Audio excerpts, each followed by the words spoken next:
Bem-vindos a mais um episódio do Eu Sei Que Pode.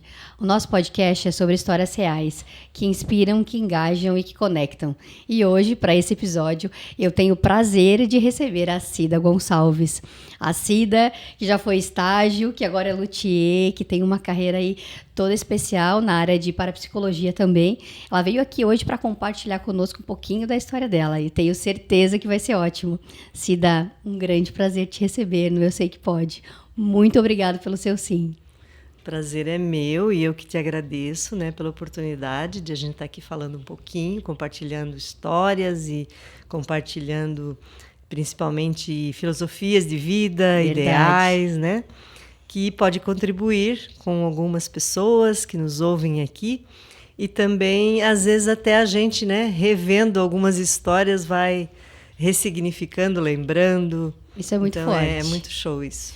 Verdade, acho que isso é muito forte, isso que tu trouxe agora, porque a partir do momento que parece que a gente fala, a gente traz uma energia, a gente consegue ressignificar, a gente honra também, né?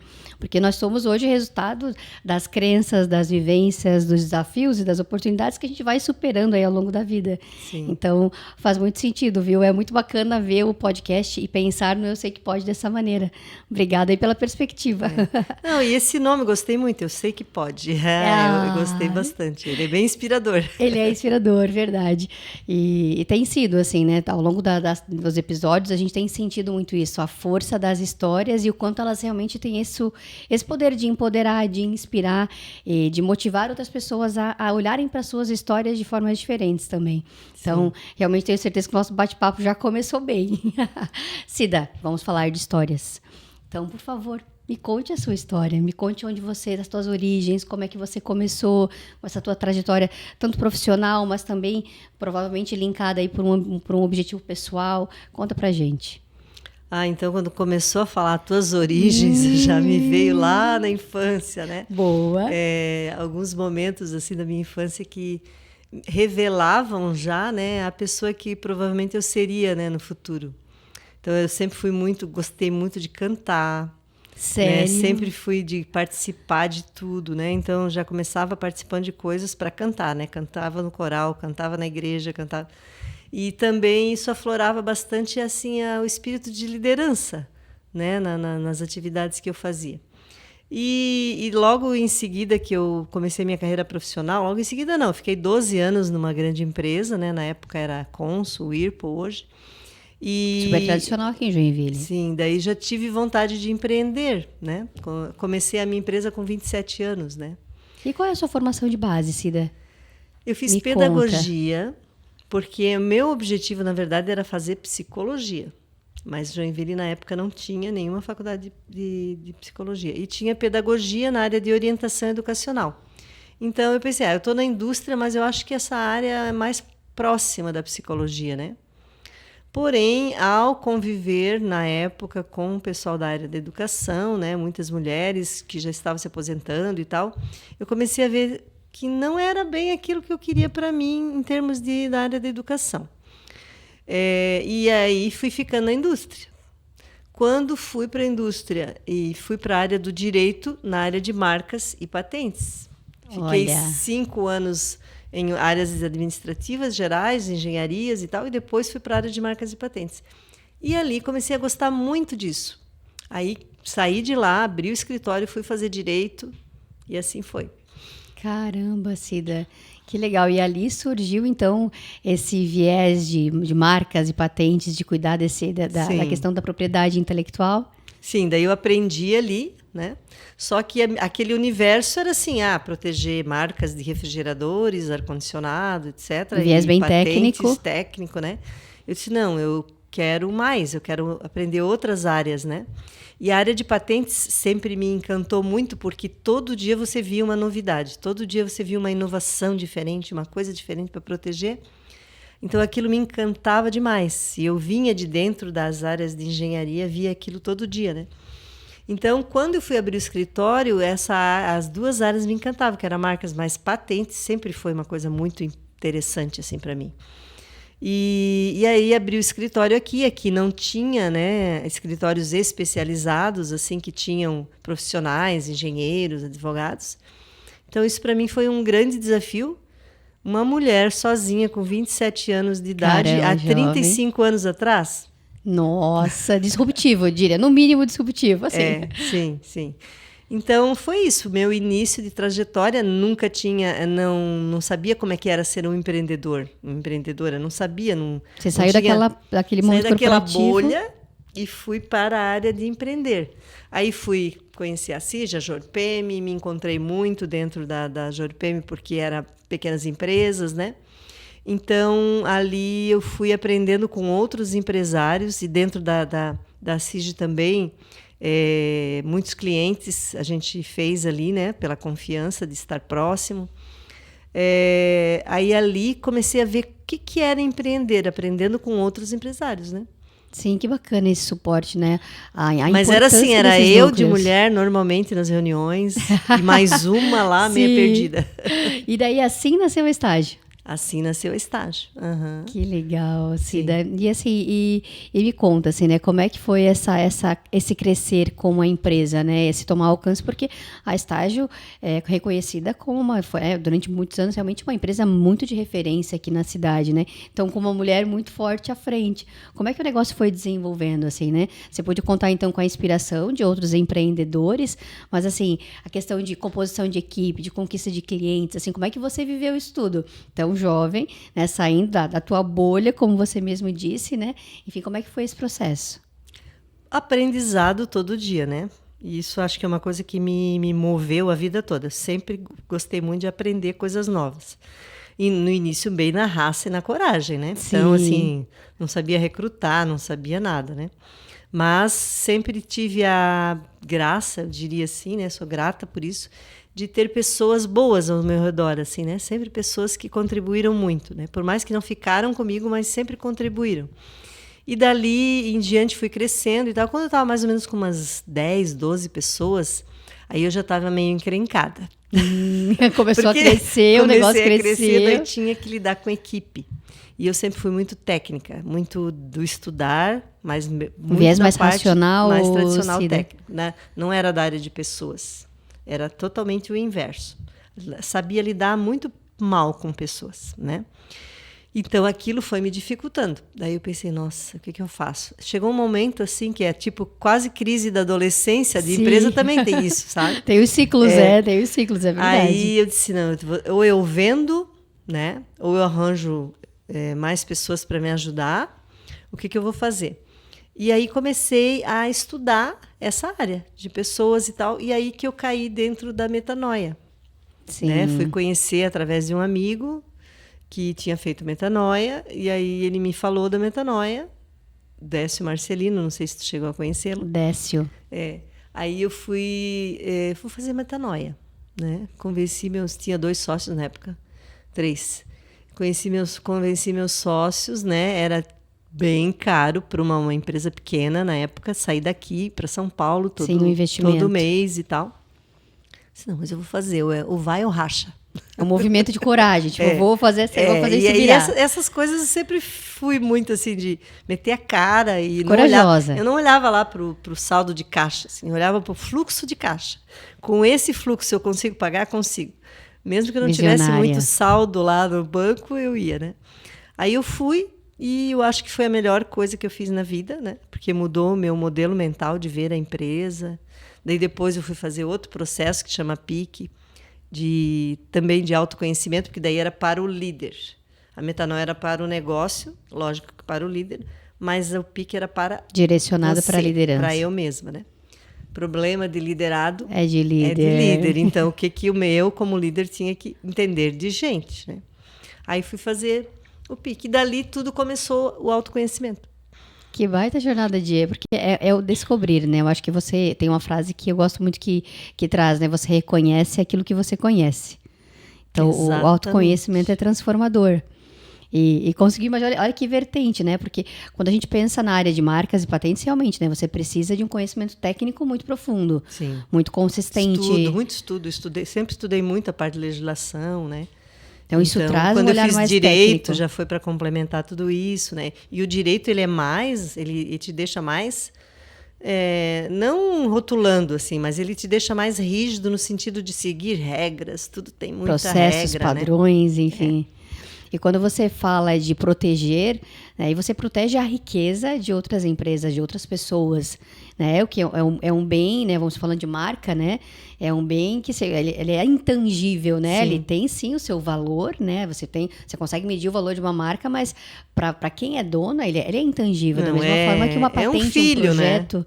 Assim, quando um empresário chegava para registrar uma marca ou proteger uma patente, era como se ele tivesse trazido o filhinho no colo, assim, e aí dando pra gente, ó, cuida pra mim. Isso é meu, né? Sim. É inquebrável, né? Então, aquilo gera uma responsabilidade, daí eu lidava com muito peso, e daí jogava esse peso para a equipe. Então, quando eu fui aprender a me conhecer e entender de pessoas, eu fui percebendo que era muito pesado da forma como você fazia isso. Então eu fui.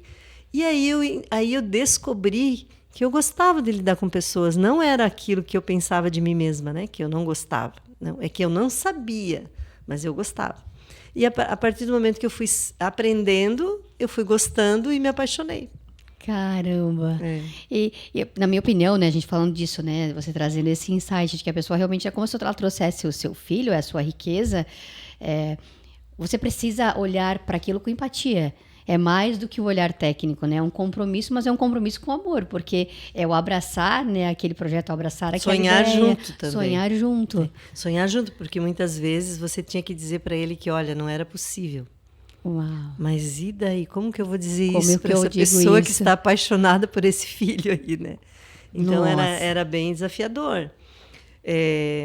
Então, quando eu me descobri nisso, eu disse, eu gosto muito de lidar com gente. Mas e agora o que eu faço com essa área técnica? Sim, com todo esse conhecimento embarcado que está aqui comigo. Vou ter que treinar pessoas, né, para eu poder daí ir largando isso aos poucos. E uma coisa que eu não tenho, assim, eu não sou ansiosa, eu tenho umas ansiedades, claro, todo mundo tem, mas eu não sou ansiosa para dizer, não, então isso tem que acontecer amanhã.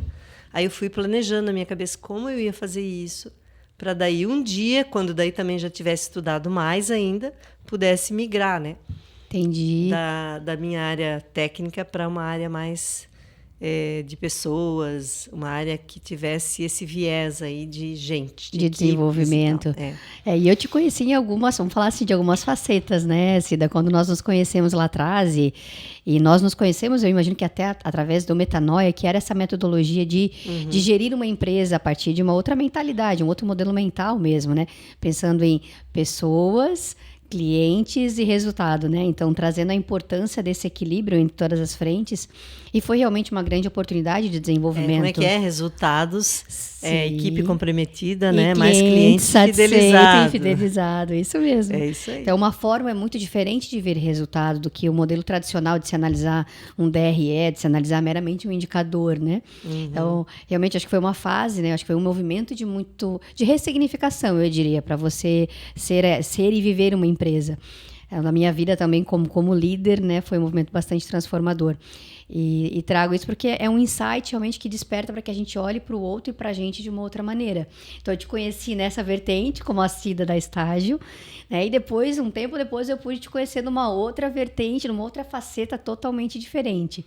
Sim. Então, foi um baita movimento de transição de carreira que você fez, né, Cida? Sim, bem. Conta pra gente um pouquinho dessa transição. Tanto que muitos colegas, né, empresários que me encontram, clientes... Como assim tu virou parapsicóloga e trabalha com constelação? Como que tu fez essa mudança? E às vezes, numa conversa rápida, até é difícil de explicar, né? Porque realmente é difícil explicar em função de uma trajetória que não foi assim, né? Uma virada de chave tão rápida. Então, daí eu fui fazer... Eu fiz um parapsicologia, antes fiz psicologia transpessoal, fui fazendo, porque daí eu não queria fazer uma outra faculdade de psicologia, eu já tinha 2 faculdades, 2 pós, aí eu disse, vamos fazer cursos diferentes.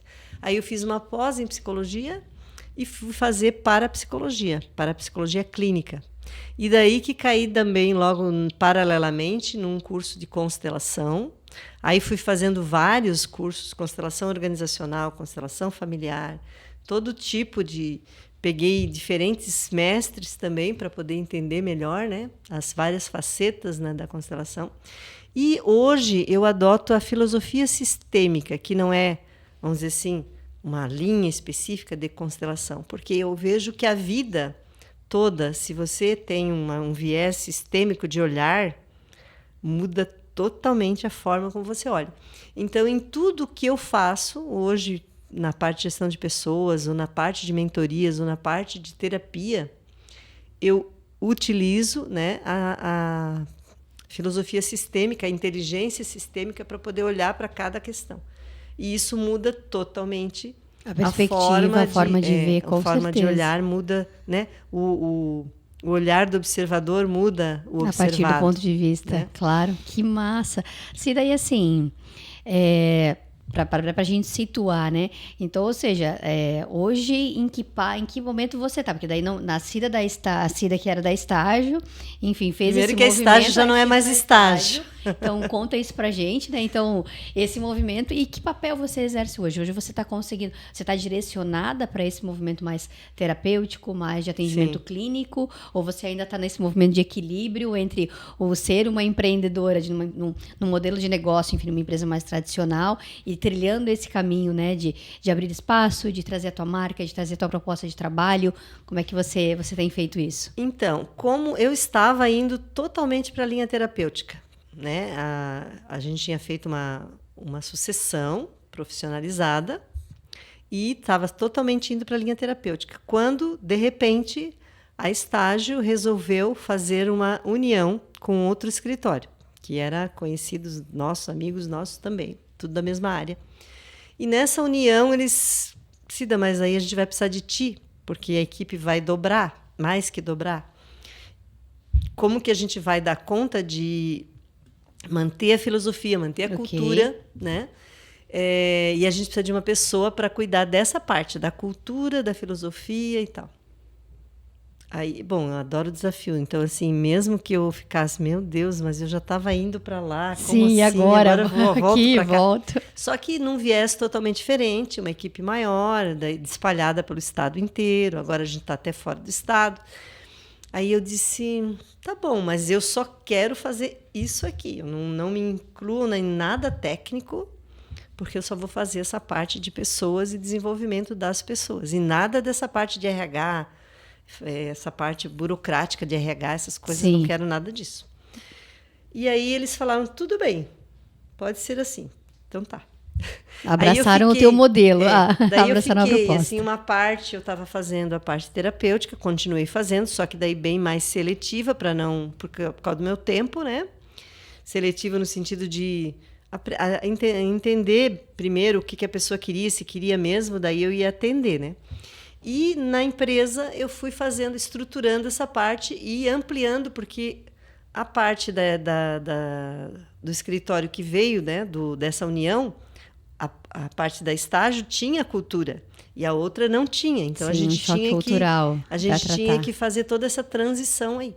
E daí foi isso, faz 4 anos agora que a gente mudou a marca, né? E aí agora a equipe já está praticamente alinhada na cultura, para que a gente possa daí seguir daqui em diante já com algo mais concretizado, porque a equipe já está toda alinhada, né? Nisso tudo a gente mudou muito a equipe, fez vários ajustes, e cada sócio cuidava da sua parte, né? Então eu cuidava dessa parte, praticamente da cultura e do desenvolvimento das pessoas, principalmente da liderança, né?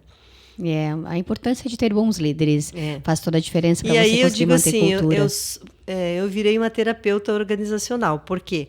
Porque lá dentro a gente não trabalhava só a parte de treinamento, né? Trabalhava terapeuticamente mesmo, porque essa questão de olhar para as pessoas e dizer que só o treinamento vai fazê-las mudar, não vai. Nós trazemos muitas cargas emocionais da nossa infância, dos nossos antepassados, e se a gente não olhar para isso, a gente fica batendo martelo em parafuso. Andando em círculos muitas vezes. Porque assim, não vai servir o martelo para o parafuso. para o parafuso tem que ser chave de fenda, e não é qualquer chave de fenda, tem que ver qual é a cabeça do parafuso. Sim. Então, assim... boa analogia, gostei. Então, você tem que... Vamos acertar a ferramenta, né, para o parafuso. Enfim, essa aqui é chave Phillips? Não, então não dá. Não, então não é para você. Vamos lá, vamos testar. Mas é muito sobre isso. Acho que quando a gente traz a linha de pessoas, não são receitas prontas. Então, acho que é por isso que a gente fala da riqueza do DNA, né? Da impressão digital, porque é a singularidade. Mas entender essa singularidade num ambiente organizacional, né, com objetivos, com metas, né, pensando na tecnologia, em tudo que a gente está vivendo, o papel de alguém olhando para o desenvolvimento das pessoas, ele é crucial, né, Cida? Crucial. Eu vejo porque, assim, a gente se reúne toda semana, praticamente, os sócios, né? E aí eu sempre estou ali para dar os pitacos nesse sentido, né? Não só no sentido da equipe, mas até deles próprios, os 5, porque é dali que parte o todo, né? Sim. Então, como que você está? Você está cuidando de você? Que eu digo assim, digo para eles e aprendi para mim e fui compartilhando, né? Primeiro, Deus, né? A espiritualidade, não importa se é Deus que você acredita, o nome Deus, sei lá, a espiritualidade, né? Um ser maior. Depois vem eu, né? Depois vem a minha família, depois vem meu trabalho, os meus relacionamentos. Então, assim, só que se eu inverto toda essa ordem, e isso é o que a maior parte das pessoas hoje está fazendo, e as lideranças até querem que faça, porque acham que quando a pessoa dá o sangue pela empresa, etc. Só que se ela esqueceu a parte do superior dela, depois ela... inverteu a hierarquia, né? Sim. Aí daí ela coloca o trabalho em primeiro lugar, depois ela vem lá por último. E é o que a gente está vendo hoje, né? No desequilíbrio das pessoas emocional. Quantas pessoas hoje dependem de prescrição psiquiátrica? Eu diria que não é nem atendimento psiquiátrico, é prescrição psiquiátrica. Pesado. Isso é pesado. E nós não sabemos de muitos, porque muitos não falam que estão tomando algo psiquiatricamente para se manter minimamente equilibrados, porque a gente também sabe que o remédio atua 50%, 60%, nunca vai atuar 100%. Então, nós estamos vivendo um caos emocional hoje. Um caos emocional. Porque nós não estamos respeitando essa hierarquia. Esse equilíbrio. E às vezes é uma inversão de valores e de papéis. E eu não estou falando aqui de religião, de nada disso. Eu estou falando só assim, de eu estar me conectando com o ser maior, eu olhando para mim, me conhecendo, vendo como eu, né, funciono e tal. Aí agora eu consigo cuidar de alguém. De quem? Da minha família, Sim. das pessoas ao meu redor, dos meus liderados e tal. Sim. Enquanto isso, não consigo fazer isso. É muita deriva, né? Eu concordo. E é muito frequente, né? Tanto que agora se fala de mudanças, inclusive na legislação trabalhista, para que existam programas assistenciais para olhar para as pessoas, né? Para a saúde mental, para o equilíbrio emocional, para a qualidade das relações, né? Até mesmo a questão de limites mesmo, né? E por isso que acho que realmente a posição, a função do terapeuta, né? Do psicólogo, né? Ou mesmo da capacitação das lideranças para que a gente possa cuidar desse entorno. As empresas precisam disso. Nós, como pessoas, precisamos disso. A gente precisa se cuidar. E a gente precisa de menos leis. Olha. Porque não é a lei que vai fazer isso acontecer. Sim, é consciência, né? A lei vai fazer o quê? Vai querer proteger a pessoa dela mesma. Não é possível. Não precisamos de lei para isso. Nós precisamos de consciência. Consciência, eu concordo. Ampliação de consciência. Acho que a consciência é com a consciência, né? Acho que, na verdade, assim, é um processo de autoconhecimento. Você se conhece, você entende, e daí você segue os próximos passos. E assim, daí dentro dessa vertente toda, então hoje você já está conseguindo atuar muito mais dentro dessa tua escolha de terapeuta, atuando no ambiente corporativo, porque acho que até tem uma frase tua que fala disso, né? Que as empresas precisam de terapia. As empresas também precisam de terapia. Também precisam de terapia. Sim. Tu disse, eu estou atuando, né? Na medida do possível, porque a minha prioridade é o negócio, né? E isso, eu demorei um pouco para entender isso, que a minha prioridade é aquele negócio, porque ali está a minha...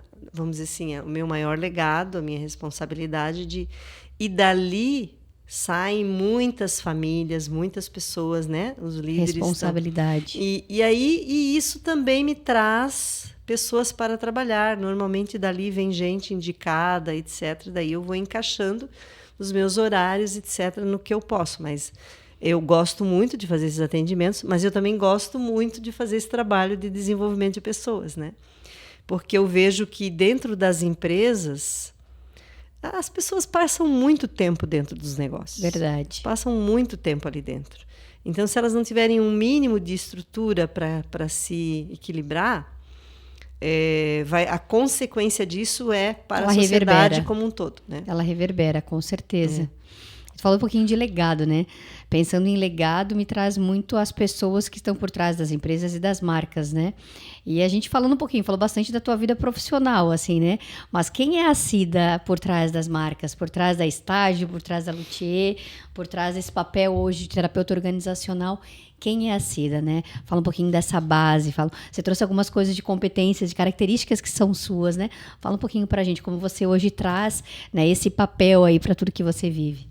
Então, você viu que a minha vida deu voltas e caiu lá dentro da psicologia novamente, né? Sim, olha, voltando lá, né? Não é acaso. Não é acaso. Ao mesmo tempo, eu fui aprender outras competências dentro da área empresarial e tal, para daí poder ajudar, no caso, né? Primeiro a mim mesma, porque tudo isso que eu fiz foi em busca de mim mesma, foi em busca de uma líder melhor, né, que pudessem compreender melhor as pessoas. Então, tudo isso começou comigo. Não adianta eu querer enrolar para ajudar as pessoas. Não, comecei porque eu queria me entender melhor. A partir dali, eu disse, bom, então, se eu funciono assim, todo mundo funciona mais ou menos assim, né? Com esse mesmo, vamos dizer assim, com esse mesmo fluxo. Sim, processo. Com esses mesmos desequilíbrios, sim, etc. E daí, com isso, eu posso sim compartilhar isso tudo com as pessoas a partir do momento que isso é um outro viés meu, né? Uma outra tendência. É difícil conseguir aprender algo e ficar só para mim. Tem necessidade de compartilhar. Muita necessidade de estar junto com pessoas. Lembra daqueles perfis lá, gato, tubarão? Lá, sim, né? Perfis comportamentais. Então, eu tenho, né? Estou muito nisso e cada vez que eu faço de novo, eu vejo...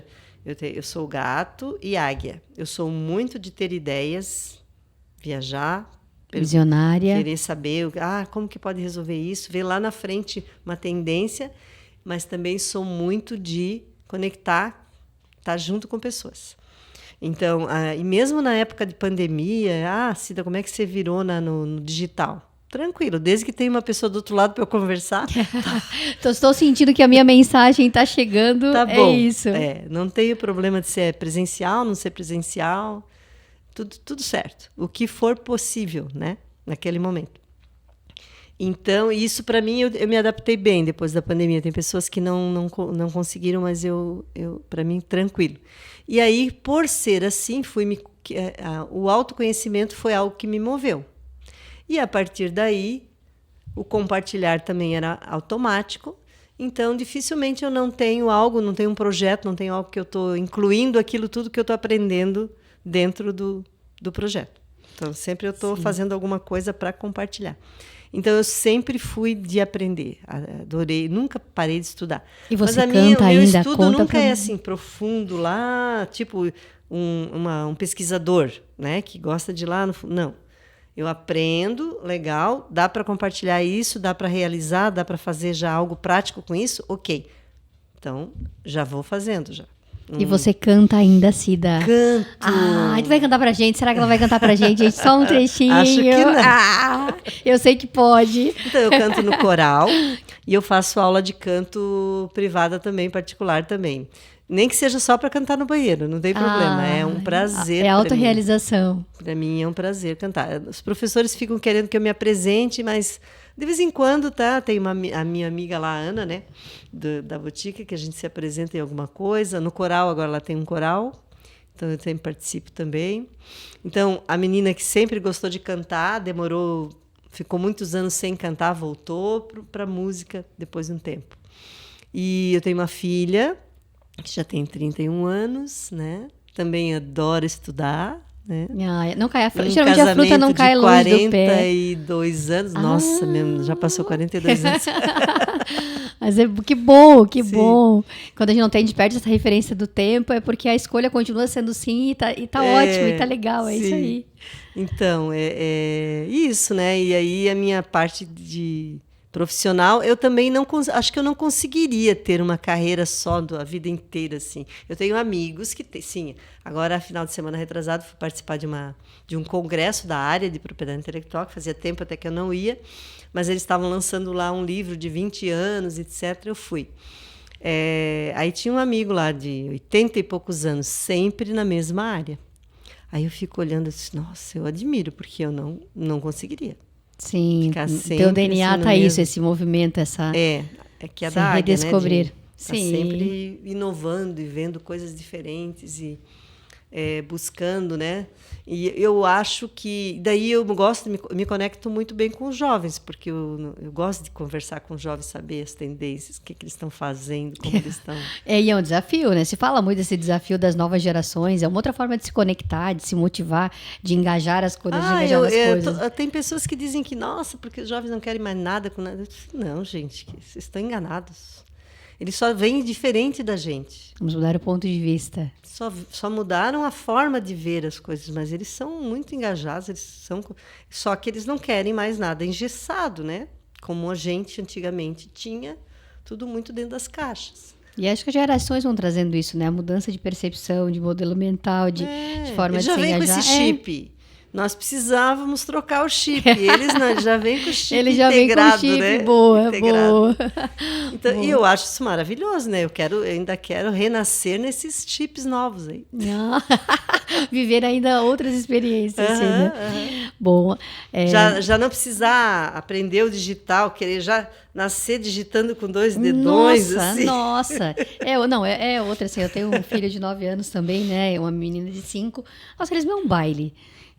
E é isso, a gente precisa admirar essas novas competências, né? Acho que começa por aí, né? Você admirar o novo. Se você não admira o novo, você não consegue e aí, ressignificar algumas coisas. Renata, sistemicamente assim, ó, se você não admirar esse filho, você não está admirando você mesmo, porque ele é fruto seu. Então, assim, olha só como isso é, né? Se você não admira o jovem, você não está admirando também o que passou, que já foi. É o reconhecer, porque né? Porque ele é um nosso upgrade, né? Caramba. Bom, se fala muito disso. Mas assim, só complementando, claro. É uma tendência grande que a gente também herdou dos nossos ancestrais, né? Sem crítica, só para constatar um fato. Nós também passamos por crises geracionais, etc. Por quê? Porque, nossa, ó, aquele cabeludo lá, antigamente, né? Nos hippies e tal. Então, assim, a gente também aprendeu a criticar as novas gerações com as gerações anteriores. Agora a gente precisa mudar isso, né? Não, as gerações novas são frutos nossos. Se tem alguma coisa ali para corrigir, problema nosso, igual o líder liderado. Sim.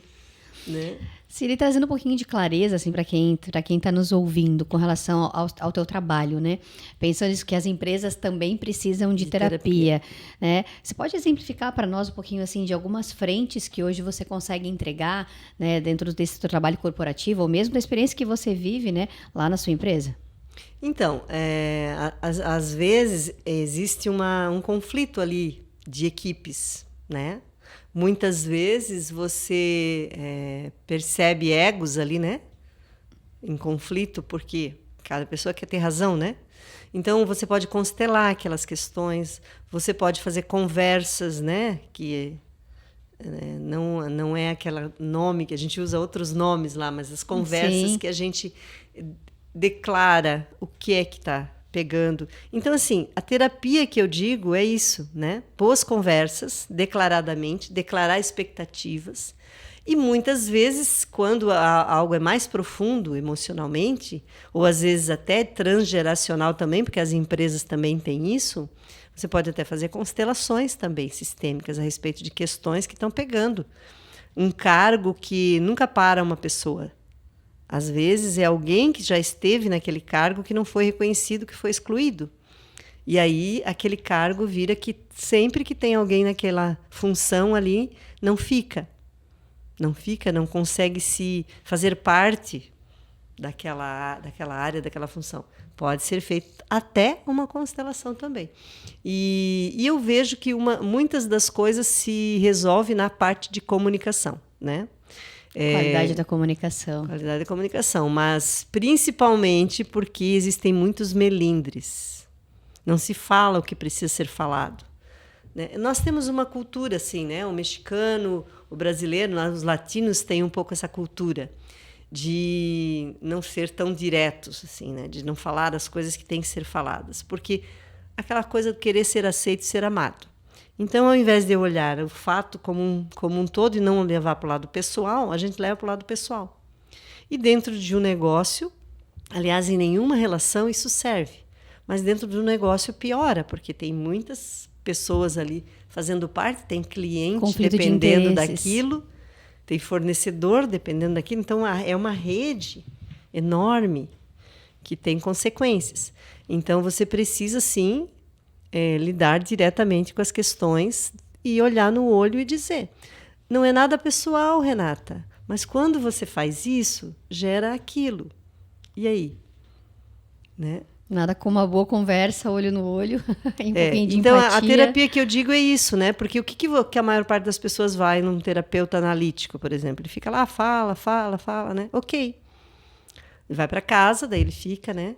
Mas e o que vai fazer dentro do negócio quando alguém não consegue, tem uma guerra de egos, por exemplo, de liderança, de pares, de sócios, né? Como que vai fazer? E a gente volta para as pessoas. A empresa vai pagar o pato, né? Vai pagar o prejuízo? Sim, a gente volta para as pessoas, né? As pessoas no centro.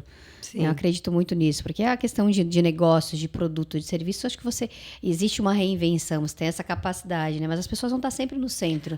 Só para você ter uma ideia, uma vez eu fiz uma constelação que era de lançamento de um produto, né? O produto estava lá querendo ser lançado, feliz da vida lá, representante do produto, né? As pessoas sim se matando lá, tipo assim, na comunicação e na forma de se lidar um com o outro, e não olhavam para o produto e não olhavam para o cliente. Sim, que são os grandes motivadores para o sucesso do produto. Isso, fez o produto para o cliente, mas as pessoas não facilitavam o fluxo. Sim, o entendimento. Não, é uma nova perspectiva, certamente, de ver isso. E quando você coloca isso num campo de informações, né? Porque o que é o campo das constelações? É um campo de informações. Você vê claramente, olha lá o produto, sozinho, ninguém perto dele. Nossa, mas aquele gerente não é o gerente que tinha que cuidar do produto? Mas não está perto do produto. E agora? Que movimento eu posso fazer para mudar isso? Isso. Gerando consciência, enfim. Isso, daí você vai ver por que isso está acontecendo. Daí vem a informação do porquê que isso está acontecendo e como corrigir isso, né? Aí é que tu falou, amplia a consciência, olha e faz as correções do dia a dia. E às vezes a coisa é tão simples, tão simples. Caramba. Então, de novo, né, uma perspectiva muito diferente para olhar com situações que, né, muitos de nós, independente do seu ambiente, estou num ambiente corporativo, sou como empreendedor, estou na minha empresa, e às vezes a gente está se deparando com essa situação, tentando resolver de maneiras tradicionais, quando às vezes realmente a solução pode estar na mudança de perspectiva, na forma de tratar. Sim. Caramba, é muito rico. É muito rico e a gente se permite, da mesma forma que a gente está falando agora dos jovens, né, a olhar esses pontos de uma outra maneira. Desde a mesma forma que a gente olhava as nossas questões de criança lá, lidava com as questões de criança de uma outra forma, agora existem N alternativas para a gente ressignificar e entender, e às vezes começar a puxar um novelinho, né, Cida? Acho que a terapia é muito isso, né? Sim. Você começa a se descobrir, e daí as coisas começam a se conectar de uma outra forma, você está aberto a receber as mudanças, a entender, e aquilo te gera uma qualidade de vida infinitamente maior, né? Acho que essa palavra que você falou, Renata, é a chave. Você estar aberto. Porque quando nós não estamos abertos, por exemplo, você está falando e está assim, né? Você já vê que a pessoa não está aberta, né? Mas está dizendo que está aberta. Então, o corpo dela já está dizendo que ela não está aberta. E você se abrir para algo é assim, tipo, não, eu não sei, só sei que nada sei, né? Sim. Eu não sei, mas eu vou ouvir o que essa pessoa está falando. Vou tentar entender o que é isso. E se isso fizer sentido para mim, eu posso fazer uma experiência, uma experimentação. Porém, se eu nem me abro, né? Se eu fico ali resistindo a qualquer mudança nesse sentido, ou olhar para aquilo, não vai ter possibilidade de realmente mudar, né? De transformar nada, né? Sim. E você se orgulha dessa baita trajetória, dessas várias facetas aí na tua vida, Cida? Como é que você olha para isso agora? Eu tô aqui com um livro que a gente ganhou um livro super especial aqui de presente, Estágio 30 anos. Então, a gente está falando de uma empreendedora de sucesso, certamente, aqui, né? E o sucesso é mais do que a quantidade de anos da empresa, né? Eu acho que é a riqueza de verdade que a gente gera, né? Estava comentando um pouquinho sobre isso no início do episódio. Então, tá aqui um baita de um livro, uma história, e certamente muitas pessoas passaram e vivem isso com vocês. Então, como é que você olha para as facetas da sua história, né? Com esse marco aqui e outros que estão vindo, com certeza, Cida. Eu acabo me dando conta, me conscientizando disso quando eu começo a falar assim, a contar, ou quando alguém vai ler o livro e fala e tal, mas eu não sou muito desse orgulho, assim de tipo, estufei o peito, não. Eu sou mais natural, né? É natural isso. E também foi um movimento natural de busca. Quando não é assim, para mim é que não é natural, né? Mas, com certeza, claro, um orgulho bom no sentido de pensar, nossa, quanta coisa a gente conseguiu realizar, quanta coisa eu realizei. Que legado está ficando aí. Eu experimentei, né? E que legal que pessoas conseguiram olhar para isso e quiseram seguir, né? Tipo, seguir adiante. Pessoas que estão contigo há muito tempo, né? A gente falava sobre isso também. Seguir adiante nessa história. Então, isso me dá bastante, novamente conectando com pessoas. Isso me dá muita alegria. Quando eu vejo que tem pessoas que confiaram nisso tudo, que se entregaram, ficaram abertos e se entregaram para isso tudo e vieram, seguiram, e eu pude entregar aquele bastão lá, né? Bastão lá da corrida. Aí isso me dá bastante alegria. Que legal. Né? Com certeza você contribuiu com muitas histórias, tenho certeza que sim. E eles comigo. Eu acho que é uma troca, a gente precisa entender isso sempre, né? A gente está sempre aprendendo, se desenvolvendo. Vezes. Eu me lembro que quando eu saí lá do processo, o primeiro encontro lá do processo de liderança dos metanoicos, que eu vim fazer a primeira reunião, a tarefa era: reúna todas as pessoas da sua equipe, na minha época eram 12, 14, sei lá, pessoas, e peça para eles falarem para você o que eles nunca falaram, né? Caramba! E agora? E todos eles falaram coisas que eu precisava ouvir, entendeu? Todos eles. Só podia agradecer e pronto, não podia falar nada, se defender nem nada, né? Então, assim, todos eles, aquela contribuição ali foi o início do novelo, assim, né? Mas e se eu não tivesse essas pessoas que tiveram essa coragem de me falar coisas que... Eram difíceis, às vezes, de absorver, certamente? Para eles, às vezes, era mais difícil falar do que para mim ouvir. Porque eu estava ali, aberta para ouvir. Mas para eles, e o medo, né? E a cultura do chefe, do líder, do dono, daquela coisa. Era bem difícil para eles mesmo assim. Eles criaram coragem, confiaram naquilo que eu estava pedindo e fizeram. Então, assim, acho que isso é muito rico, sabe? Então, dali em diante, começou um movimento, onde eu fui olhar para mim e dizer, meu Deus, que coisa que eu estou fazendo. Olha, tenho muitas oportunidades de melhoria e desenvolvimento. Meu Deus. Sobre isso, olhar para a gente e entender e tomar coragem para os próximos passos, né, Cida? E o que você diria, né? Que insight você poderia deixar para quem está assistindo esse episódio do Eu Sei Que Pode? Então, eu ouvi um ensinamento. Eu já tinha ouvido isso de outras formas, mas quando eu ouvi isso agora, faz um mês mais ou menos, aquilo me pegou assim de um jeito que cada vez eu fico me observando, né? Esse mestre, esse professor disse o seguinte: o nosso ego ele tem 3 papéis.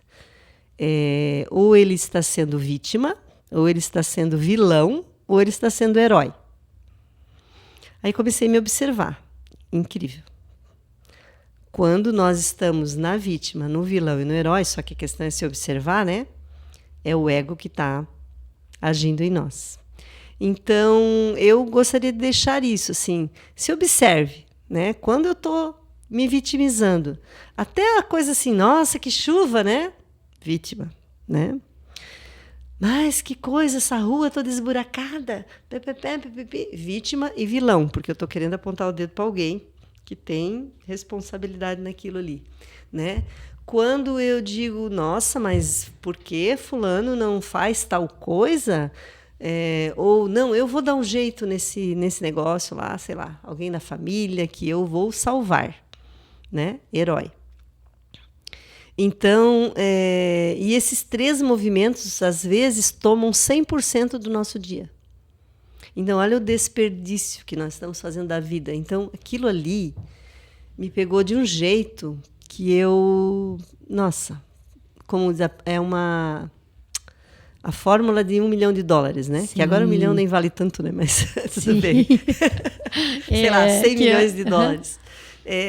Achei fantástico a forma como foi me ensinado isso, e aí hoje eu acho que é muito importante para a gente se observar, se conhecer, principalmente porque nós somos muito vítimas. A maior parte de nós é muito vítima, mesmo parecendo não ser. Às vezes no pensamento, às vezes eu não preciso falar nada, mas no meu pensamento eu tô, sabe? É que as coisas começam, né? Aqui e aqui, né? Cabeça e coração, né? A fala é só a manifestação, mas o impacto ele existe, né? Você sentindo, você pensando, e a verbalização só fortalece. Sim. Então, um ensinamento assim, que eu para mim serviu muito. Eu comecei a me observar mais nisso. Tu vê que eu já tinha aprendido isso racionalmente, mas não tinha caído a ficha de um jeito assim tão forte, né? E eu acho que quando a gente se observa e porque a gente tem muita mania de observar o outro, né? O outro, olha como o outro age, olha como o outro... E quando a gente se observa é onde as coisas acontecem, né? Caramba, muito profundo, acho que bem bacana esse insight, com certeza. Cida, você me trouxe um presente, mas eu também tenho um presente para você. Ai, meu Deus. Presentes sempre são bons, né? Olha, até o pacote já é lindo. Isso, deu uma lembrança para marcar a sua vinda aqui no Eu Sei Que Pode.